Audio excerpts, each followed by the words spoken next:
وہ اس دنیا سے چلا گیا، اب آپ نے اس کو غسل دینا ہے، اور یہاں پر آ کر کے مولانا صاحب کو نہیں بلانا، غسل دینا ہے۔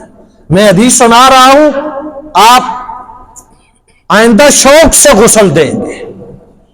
سرکار دو عالم صلی اللہ علیہ وسلم نے ارشاد فرمایا، من غسل میتا فکتم علیہ غفر اللہ لہ 40 مرہ، غفر اللہ لہ 40 مرہ، کہ جو بندہ کسی میت کو غسل دیتا ہے اللہ اس بندے کی 40 مرتبہ بخشش فرماتے ہیں۔ جو بندہ کسی میت کو غسل دیتا ہے، ہم پیچھے کھڑے ہو جاتے ہیں، ڈر لگتا ہے میت سے، یہ کل تک ہمارا چچا تھا، بھائی تھا، باپ تھا، ماں تھی، خالہ تھی، میت سے ڈر لگتا ہے۔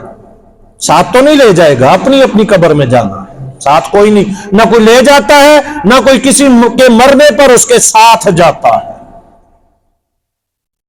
جس بندے نے کسی میت کو غسل دیا، فقتم علیہ، یہاں ایک لفظ آپ صلی اللہ علیہ وسلم نے ذکر کیا، اور اگر اس کے جسم پر کوئی عیب پایا گیا، کوئی عیب، اس غسل دینے والے نے اس کے عیب کو چھپا دیا، یا یہ غسل دینے والا قریبی آدمی ہے، اس نے زندگی میں اس کا کوئی عیب دیکھا اور اس پر پردہ ڈال دیا، غسل دیا، اس کے عیبوں پر پردہ ڈال دیا، اس غسل دینے والے کی اللہ 40 مرتبہ بخشش فرماتے ہیں۔ اللہ ایک دفعہ بخشش کرے تو آسمان زمین سے بڑی جنت مل جاتی ہے، ایک دفعہ اللہ بخشش کرے تو بندہ کامیاب ہی کامیاب ہے۔ لیکن سرکار دو عالم صلی اللہ علیہ وسلم فرما رہے ہیں، میت کو غسل دینے کا اتنا اجر ہے کہ اللہ 1 2 10 مرتبہ بخشش نہیں کرتے، 40 مرتبہ بخشش کرتے ہیں۔ غسل دیں گے؟ غسل دینا کیسے ہے؟ جیسے ہم غسل کرتے ہیں ویسے میت کا غسل ہے، جیسے ہم غسل کرتے ہیں۔ سب سے پہلے میت کو استنجا کروائیں۔ یہاں پر ایک بات ذہن میں رکھیں، یہ مسائل ذہن میں رکھیں کہ جب بھی آپ اس کے اعضائے سطر پر ناف سے گھٹنوں تک ہاتھ لگائیں تو آپ کے ہاتھ پر کوئی نہ کوئی کپڑا ہونا چاہیے، کوئی تھیلی، کوئی کپڑا چڑھا کر کے اپنے ہاتھ پر، پھر اس کو استنجا وغیرہ کرائیں۔ استنجا کرا دیا، اس کے بعد اس کو وضو کرائیں جیسے ہم وضو کرتے ہیں، ہاتھ دھلوائیں، اور روئی ہو تو اس کے ہونٹوں پر ناک پہ مار دیں، چہرہ دھلوائیں، بازو دھلوائیں دائیں بائیں اور پھر سر کا مسح کروائیں، پاؤں دھلوائیں اس کے بعد آپ نے اس کو غسل دینا ہے۔ غسل کا طریقہ بھی وہی ہے، لیکن بہتر یہ ہے کہ دائیں طرف پہلے، بائیں طرف بعد میں، دایاں پہلے ہے۔ تو اس طریقے سے آپ 3 مرتبہ اس کے جسم پر پانی بہا دیں۔ جو پانی میت کے غسل کے لیے تیار کرے، بہتر یہ ہے کہ اس میں بیری کے پتے اگر آپ کو میسر ہوں تو یہ ڈال دیں، یہ مستحب ہے۔